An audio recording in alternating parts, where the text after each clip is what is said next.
excuse me for being alive in the 90s and having 2 ears connected to a heart.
Welcome to the Dreams of Consciousness podcast.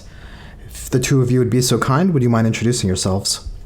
Sure. My name is Andy Lund. I play guitar for the band Thought Leaders. I'm Tyler. I play bass in that same band with Andy. And how would you describe the music of Thought Leaders? I think it's influenced by, steeped in like late 70s, early 80s post-punk bands, but then it's run through a filter of all of our collective experiences of playing in a variety of bands over the last 20 or 30 years. And that comes out kind of each individual has their say in the collective whole. So it's has like a post-punk kind of root to it, but there's other elements that are floating around in there as well. Hopefully to make it sound a little bit more modern, but yeah, I think some of my friends have a like misconception that we're trying to do this retro recapture an era kind of approach, but I don't think we sound like that at all. I think it's actually way too aggressive to be something like that. It's actually pretty out there and not true. Like if you could think of like a band that was trying to be like a retro band, I don't think it's nothing like that. There's definitely something more modern and kind of unhinged about it. Yeah, there's a lot of layers of instrumentation and to me, it's a larger production than the sort of bands that we're drawing influence from or inspiration from, but then we're kind of course, putting our own twist on it. So maybe let's talk about what post-punk means. Does post-punk refer to a sound? Does it refer to a kind of mentality or approach to putting music together? Or is it, do people think of an era of music when they think of post-punk, and that's why they're kind of lumping you guys in with retro bands? I mean, I think it's the last two you mentioned. I think it is a stylistic approach, but I also think that it's an era right after the first wave of punk, especially in England, where bands were bringing in a different approach. So it wasn't just about screaming and being noisy and spitting on people. It was a little bit more based in art. So you had bands that were coming from art school, like Wire or Gang of Four, that kind of stuff, or Bauhaus even. These were guys who were in art school who heard punk and took a twist on it, of course, because the first wave of punk was basically dead by 78 anyway. Some people would disagree with that, but that's fine.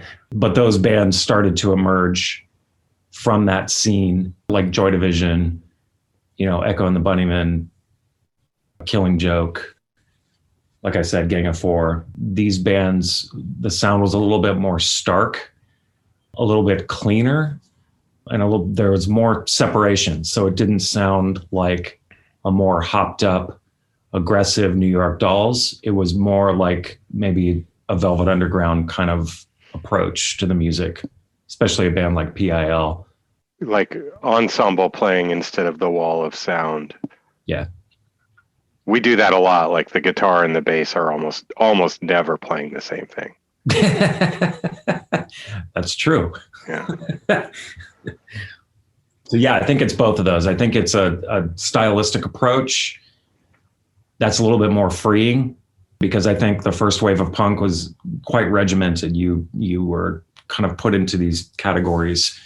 And I think post-punk was a much wider array of ideas and acceptance. But then again, also, like you said, it has to do with an era, a late 70s, early 80s era before, the big mid 80s production where, the snare sounds like it's inside of a water tank, and, there's layers and layers of synthesizers and all kinds of stuff going on that's very polished and almost pop, which I guess that would be more like the new romantics kind of stuff, like Bowie and Duran Duran and stuff like that.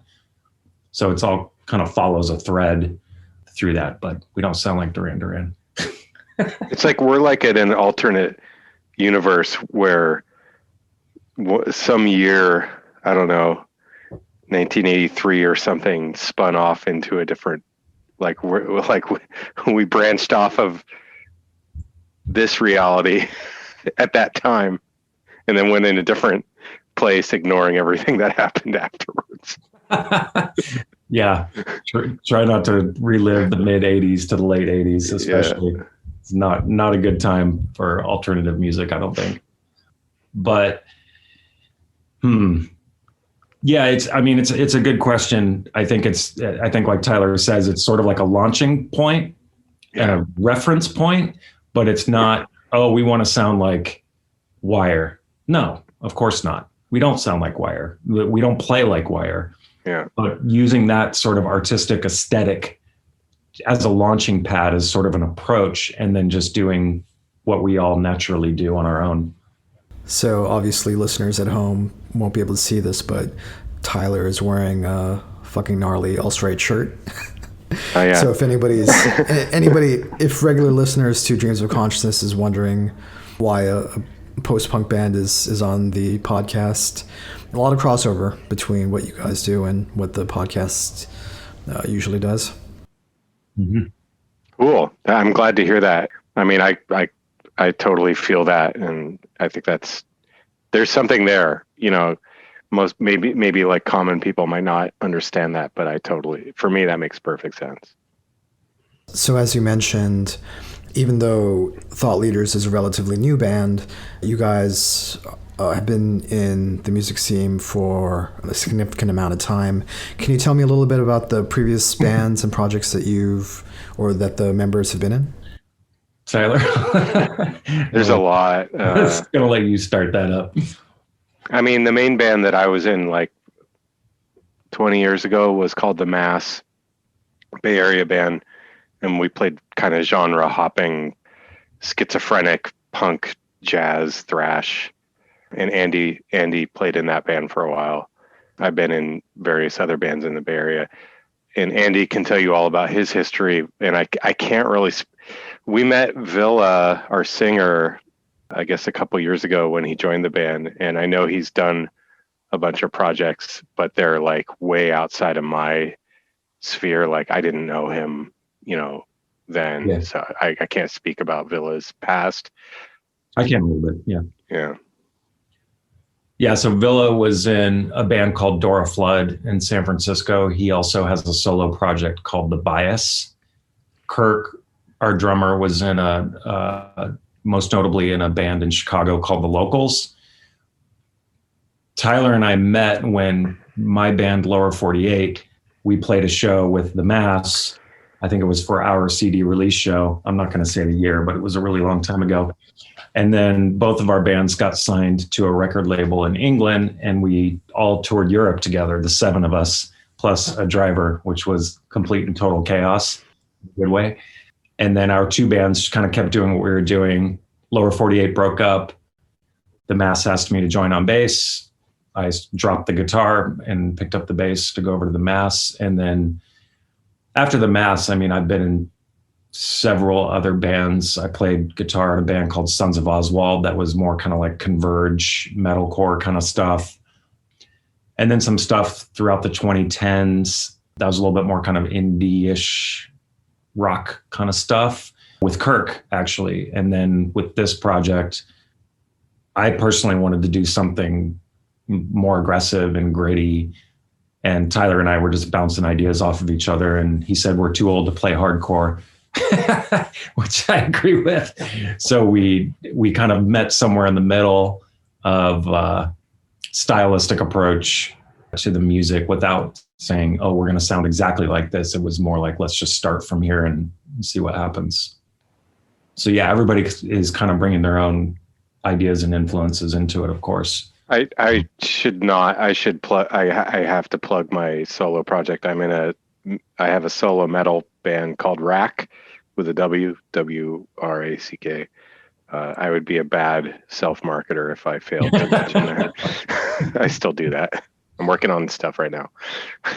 Yeah. And if you're interested, I run a record label called kingofsticks.com, which features Rack amongst many other bands, The Mass, Lower 48, Sons of Oswald, Winchester Revival, all kinds of stuff. Yeah, that's a good place to kind of at least see where, a good chunk of the background of this band is represented on that label. Yeah. Although the pain is new, the cracks show through. I'm crumbling up in your fingers. But I've come to pay my debts today. But this is all I own. I have come to pay what was done, a mistake. Although the pain is new, hide the news. Now I'm hungry, brother. It must be killed.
So Tyler and Andy, the two of you had worked together, but what brought the rest of the band in? What brought all you guys together and what made you decide to work together and to do this project? So like I said, it kind of just started off as an idea. Tyler and I just kind of bouncing some riffs off of each other. And we had a drummer lined up who decided to back out. So I talked to Kirk because we were already playing together in a different project and asked him what he thought. And No, you know what? no, we'd actually found Villa first. We found Villa first. Yeah. Yeah, we got Villa first. He came in, he played with our original drummer. And I think we had literally one session with him. And we were like, this is the guy. This is the guy to sing. Why, if you don't mind me asking? Why was Villa the guy? We sent him like a demo that we had recorded of ourselves, just like something we were working on. And he sent it back, I maybe edited, Yeah. and with lyrics, and it suddenly sounded like a song, and it sounded killer. And like his input on it just took it to this immediate like place it needed to go that we didn't know yet. Yeah. Where it needed to go. We were just messing with ideas. But as soon as we heard his contribution, it was just obvious, like immediately, like, oh, we have to have him. We had tried out some other singers and they were, like good singers, but didn't quite feel right. And then when he sent us back, I remember when he sent us back that first song, it was just obvious. It was complete. Yeah, it was done. We were ready to go play it. We didn't really know. We were messing with sounds and ideas, riffs,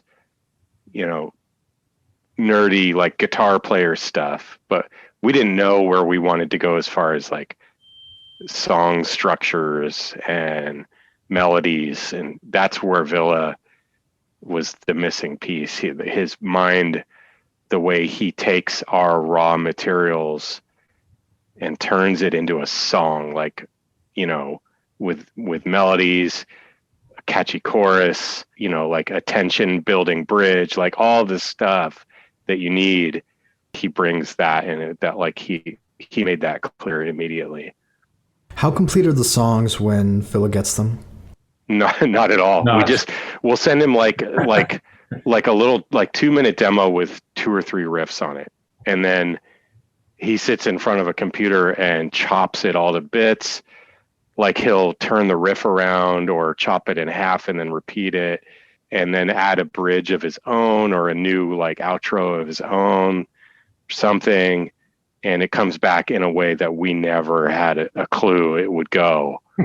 He just completely takes it over and turns it into like, songs. And sometimes he'll do that. Like it'll take him like 5 or 6 times to get it to where we all want it.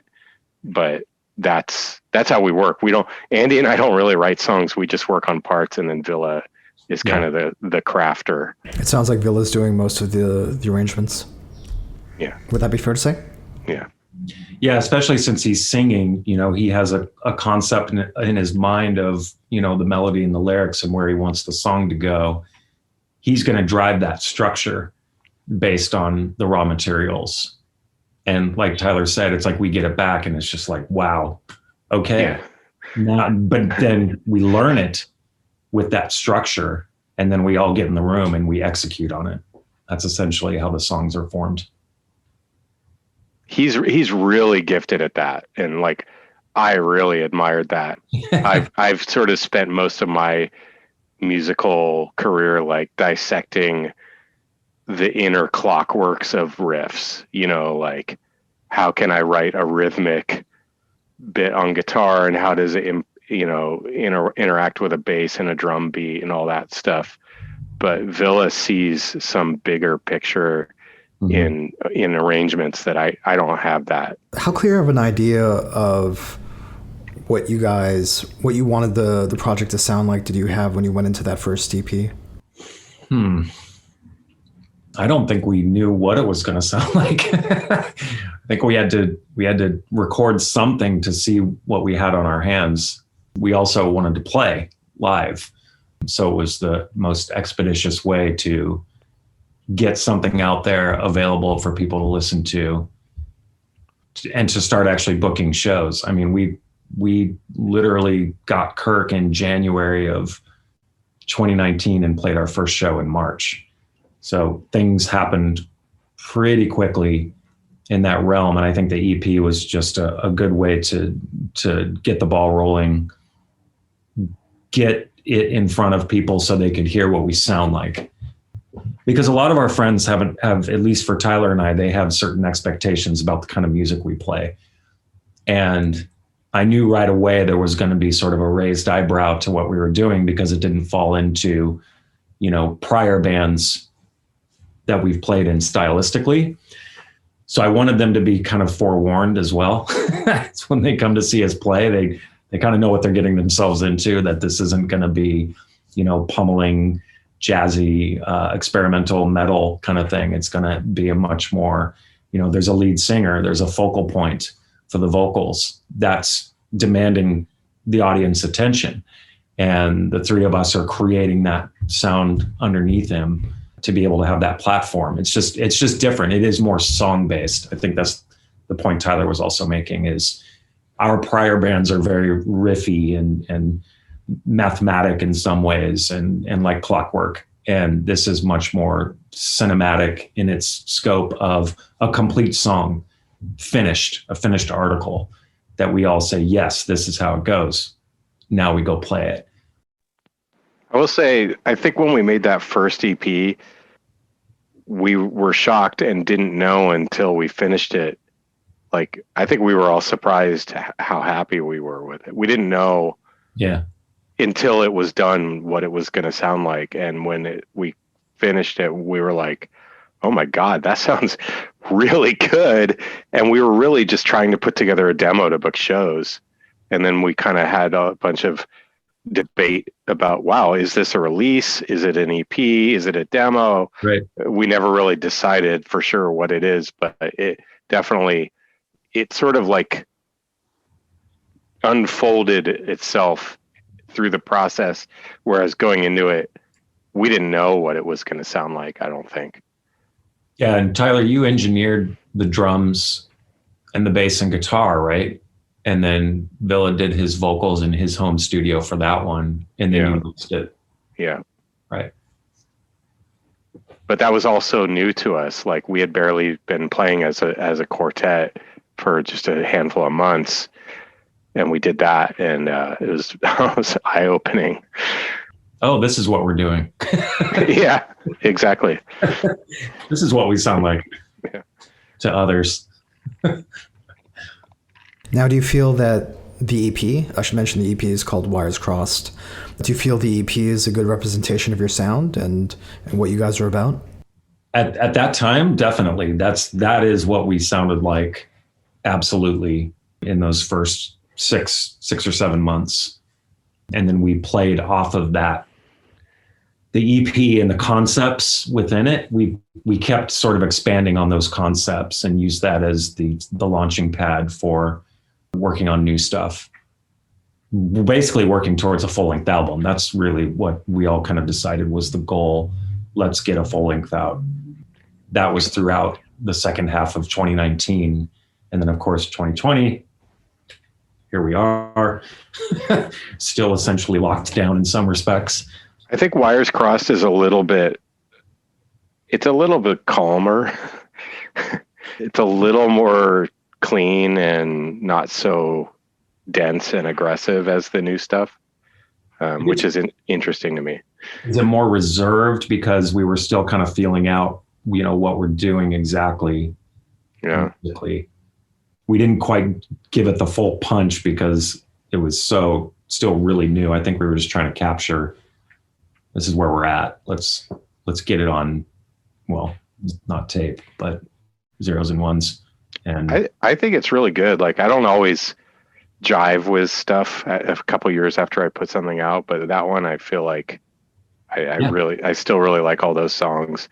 I still think that's a good representation of that time. I feel good about it. Yeah, it's a fun listen. I like playing those songs. I have no desire to stop playing any of them, really.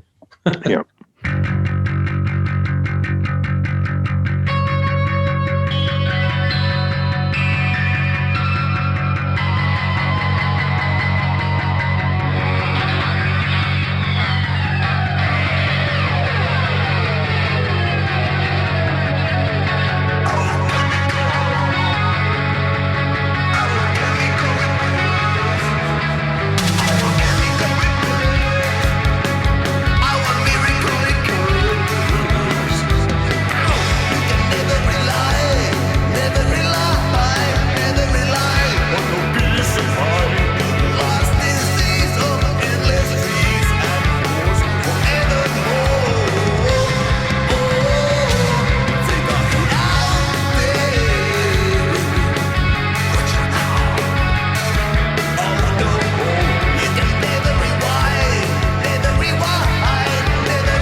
Let's talk about the full length.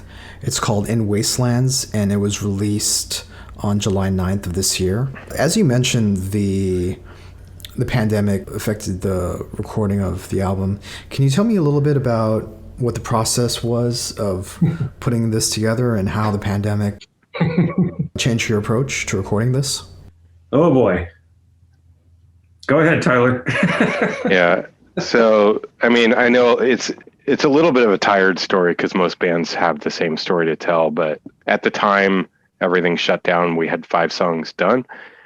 And I think we booked studio time for, I want to say, June of last year. And I think in our heads we thought we were going to finish up a couple more tunes in the practice room together and then go to the studio and bang them out with, an outside engineer. And that would have been the record. Yeah, on tape and all that. And then we all went home and everything just stopped. So we all decided, let's record those 5 songs separately. So we did that. Everyone recorded their parts separately and trading files, on the internet and all that stuff. And we really liked it. And then we got ambitious and said, let's make this a full length. And somehow managed to write 4 more songs completely remotely by trading files back and forth without ever seeing each other. And then we set up all our stuff all over again and recorded those 4 songs separately. And then it took forever to mix the whole record. And I mean, it was just such a saga because everyone's like going through the depths of like despair and like trying to reconcile being stuck at home and everything else.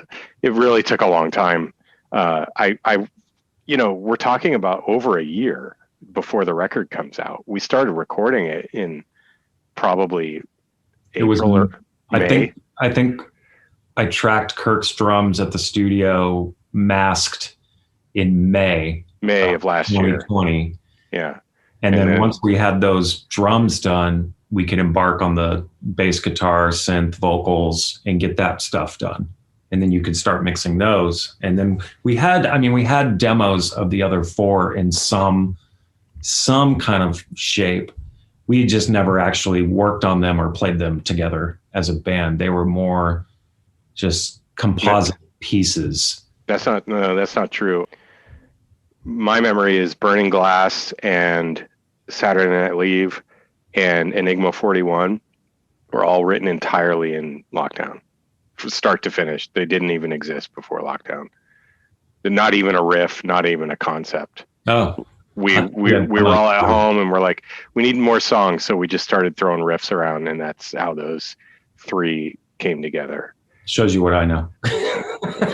But I mean, it's crazy that, you could start recording a record in May of 2019 or 2020, and then it comes out in July of 2021. Like that. I've never done anything like that in my life. All the old records I worked on were made in a week. Yeah. It wasn't normal, but the situation wasn't normal. So, yeah. But, now that we did it, we all looked at each other when it was over and said, let's never do that again. I actually liked recording my guitar parts on my own, just for the record. Yeah, we could do that. But like all the file trading and. Yeah, no, that's sucks.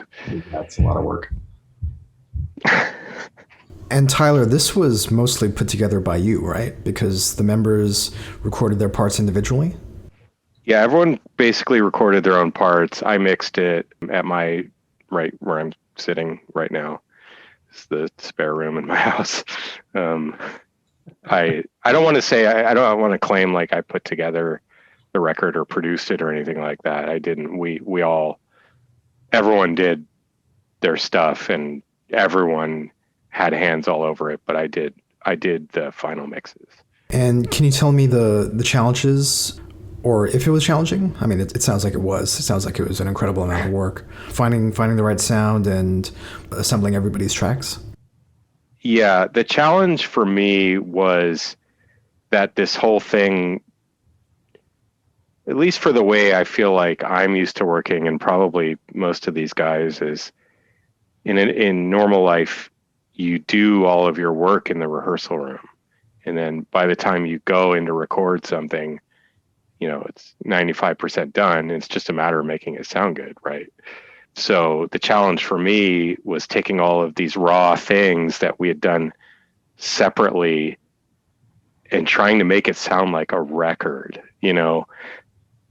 And meanwhile, this process happened in fits and starts. So we would have a big burst of energy and get a bunch of stuff done, and then people would get depressed or go, out of state, and like things would come to a grinding halt for weeks or months at a time, and then we would pick it back up. So there was no continuity. They're like the momentum you usually take into a record, where it's like the final, expression of all the work you've been doing is just recording and mixing, and that's it. But here, this thing just never really had that momentum. We had to kind of keep reinvigorating, revisiting, making sure everybody stayed like mentally okay through the process. Sometimes somebody would get bummed out and like sit on something for way too long before they got around to doing their parts or whatever. That was the challenge. Is like trying to take stuff that was recorded over all of this long, disparate period of time and make it sound cohesive. So, what I learned from that is honestly, I should have just waited until literally the whole thing was done and recorded, and then just mixed it in like a week. That's what I wish I would have done instead. But, the mixing, it took on this. A lot of iterations. It's like this rabbit hole. It became a rabbit hole instead of a linear, process. But I will say that you had kind of found the keys to unlocking that continuity kind of after those initial mixes. You were like, something's just not quite right yet. And you just kept playing with it and trying new things until you finally hit it. Like, okay, now things sound like they belong together. And that was kind of like, to me, things sort of opened up more quickly. And once you had kind of unlocked that puzzle, or you put the pieces together, and you had unlocked that Pandora's box, and able to get that thing to just come together and sound like, hey, we recorded this together, even though we didn't even actually see each other for like a year.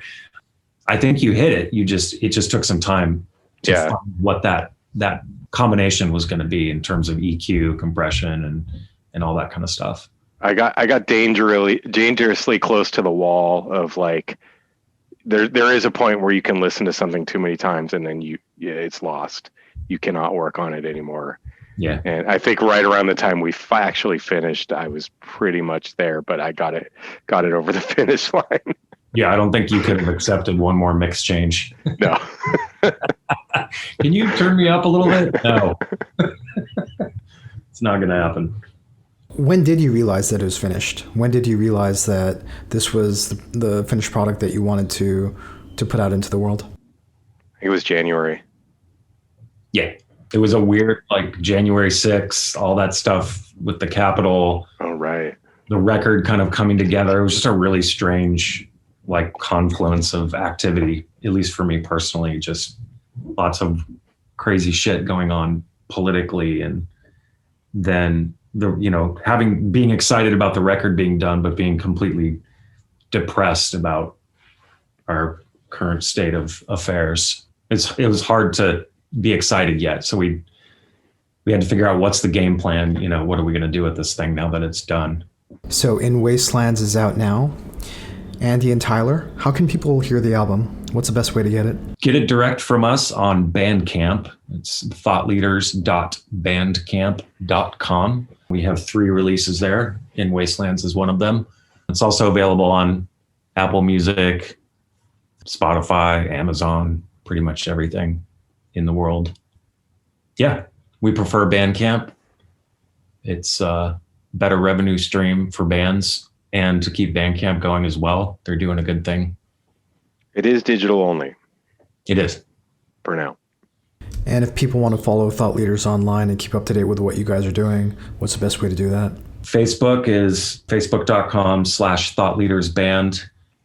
Twitter, I think, is @thoughtleaders with no vowels.